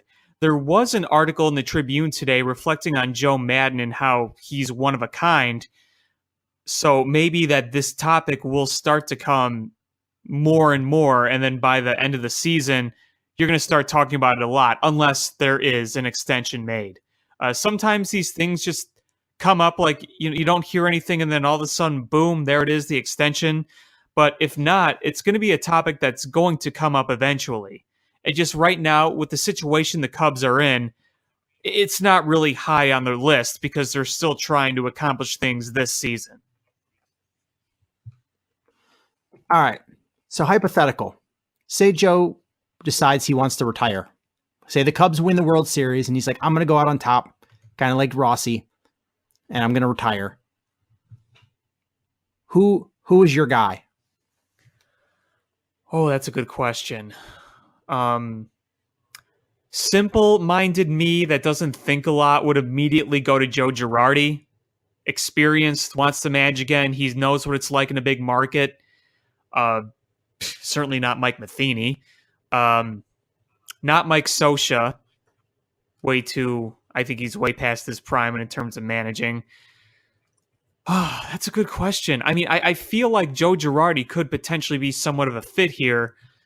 I know he's going to be pursued by multiple teams. I truly feel like he will. So that would be an interesting topic. I'm just trying to think who else is even going to be available. There's a lot of it could be guys that don't have much experience. Like Rick Renteria, when they brought him in, even though they were rebuilding, he didn't have much experience. I don't think they'd go that route. They would have to go with somebody who has been at the helm before and probably someone who's been a contender. Here's one that's... John Farrell might be an interesting name to think about. I know it sounds weird, but he might be an interesting one to think about. Who did you say? I'm sorry? John Farrell. Yeah, that's the name. I don't know how great it would be, but it's one to think about.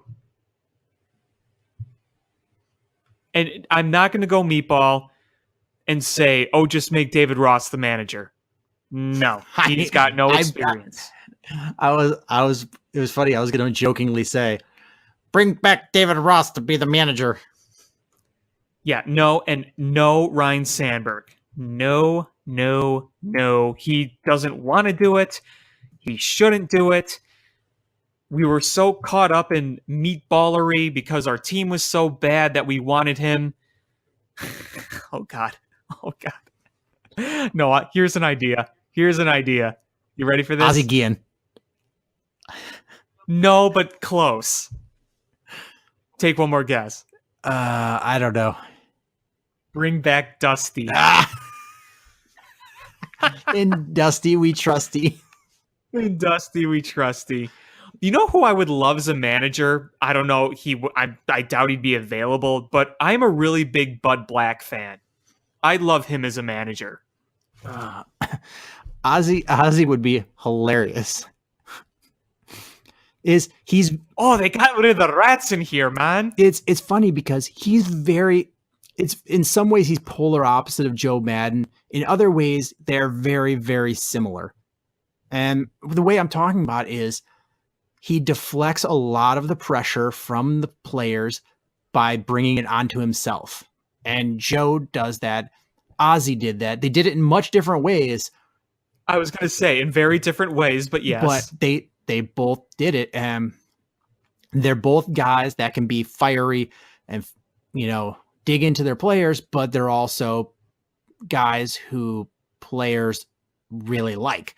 I'm not suggesting it at all. I'm just saying it would be interesting.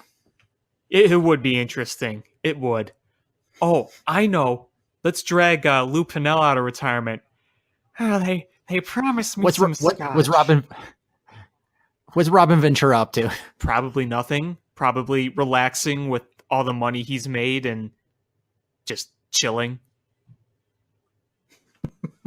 Putting the same amount of effort into baseball as he did when he managed the White Sox. Yeah, that was never a good hire to begin with. No, that would be Yeah. the same kind of hire if they hired Sandberg. Oh yeah, I mean it pretty much was. It pretty much was. I mean, look at how many Hall of Fame players turned out to be absolute crud managers. Robin Ventura wasn't a Hall of Famer, but Ryan Sandberg was. Yeah, definitely. But with all this talk about potential managers, I still think at the end of the day, we're going to have Joe Madden back next year. And yeah, I think so too. The only way I see it is if the Cubs win the World Series, then it probably makes it a little less likely because he can ride out in the sunset on top. But I think he's enjoying it too much still to walk away. no, I don't see him walking away anytime soon. Even if he left Chicago, he's going to manage for a while. Well, are there any other topics that you wanted to talk about? No, not really. Not really. So I guess that's going to do it for this episode of Bill Swerski Sports Talk Chicago. Thank you guys so much for listening. Please make sure you hit us up on social media, Twitter at ChiFanPat1, at Swerski Sports, Facebook.com/Swerski Sports, SwerskiSports.com. Hit subscribe however you listen to podcasts, whether it's iTunes, Stitcher, YouTube, or the TuneIn app. Share this podcast with one friend that you know that likes Chicago sports. That's your homework for the week. Thank you guys so much for listening. And until next time, bear down. Cubs win! What a lucky break! The good Lord wants the Cubs to win! We thank Ditka and God for all they have provided. Cubs win! Cubs win! Cubs win! Oh, I don't want her. You can have her. She's a Packer fan. She can't fit in my van. And she looks like number New Yorkers. Smoking crack is not legal on planes. Bears 31 to -7. The Bears. Oh, when the Bears go bearing down.